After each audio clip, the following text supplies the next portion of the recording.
22 जनवरी का दिन भारत के इतिहास में भव्य होने जा रहा है। 22 जनवरी को अयोध्या में रामलला की प्राण प्रतिष्ठा होनी है। इस दिन अयोध्या के राम मंदिर में भगवान रामलला विराजमान होंगे। पूरे देश में इस कार्यक्रम के लिए तैयारियां भी जोरों शोरों से चल रही हैं। पूरा देश इस समय राममय होने वाला है।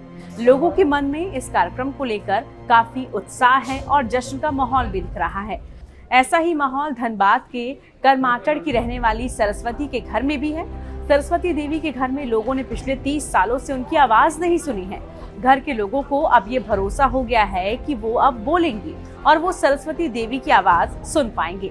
दरअसल सरस्वती देवी ने पिछले 30 सालों से मौन व्रत धारण कर रखा है। वो रामलला के मंदिर में विराजमान को लेकर कठिन प्रण कर रखी थी और कहा था कि जब तक राम मंदिर नहीं बन जाता वो मौन रहेंगी। 85 साल की सरस्वती अग्रवाल का ये कठिन मौन व्रत देखकर घर के ही नहीं बल्कि आसपास के लोग भी हैरान हो गए थे। राम मंदिर बनने के लिए लंबे समय तक मौन व्रत रखने वाली इस राम भक्त की चर्चा वैसे तो पूरे इलाके में लंबे समय से होती रही है, लेकिन रामलला की प्राण प्रतिष्ठा की तारीख और शुभ मुहूर्त तय होने के बाद से भगवान राम की परम भक्त सरस्वती अग्रवाल की चर्चा पूरे देश में फैल गई है। मीडिया रिपोर्ट्स के मुताबिक सरस्वती देवी अक्सर राम भक्ति में डूबी रहती है। उनका ज्यादातर समय तीर्थ स्थलों में ही बीतता है।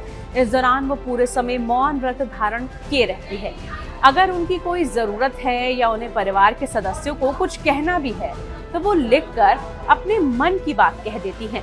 विवादित ढांचा गिरने से पहले ही सरस्वती देवी ने मौन व्रत धारण कर लिया था और प्रण किया था कि जब तक भगवान राम मंदिर में विराजमान नहीं हो जाते वो एक शब्द तक नहीं बोलेंगी। सरस्वती अग्रवाल पहली बार मई 1992 में अयोध्या गई थी।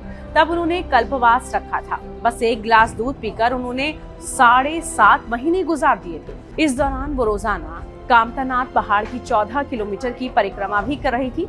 6 दिसंबर 1992 को वो स्वामी नृत्य गोपाल दास से मिली थी और उनकी प्रेरणा से ही मौन व्रत धारण करने का कठिन प्रण ले लिया था।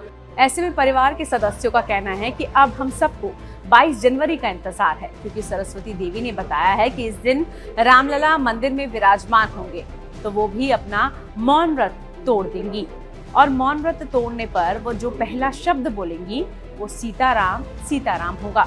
ऐसा सरस्वती देवी ने लिखकर बताया है। सरस्वती देवी को प्राण प्रतिष्ठा का निमंत्रण पत्र भी मिला है और वो अयोध्या पहुंचने वाली है। वो अपने परिवार के कुछ सदस्यों को साथ लेकर अयोध्या पहुंच रही है। सरस्वती देवी समय से पहले अयोध्या पहुंचना चाहती हैं ताकि वो इस घटना की हर छोटी बड़ी गतिविधियों को करीब से देख सके और उसे अपनी आंखों और हृदय में उतार सके। अगर आपको ये वीडियो पसंद आई हो तो इसको लाइक शेयर जरूर कीजिए। साथ ही आप बने रहिए टाइम्स नाउ भारत डिजिटल के साथ। नमस्कार।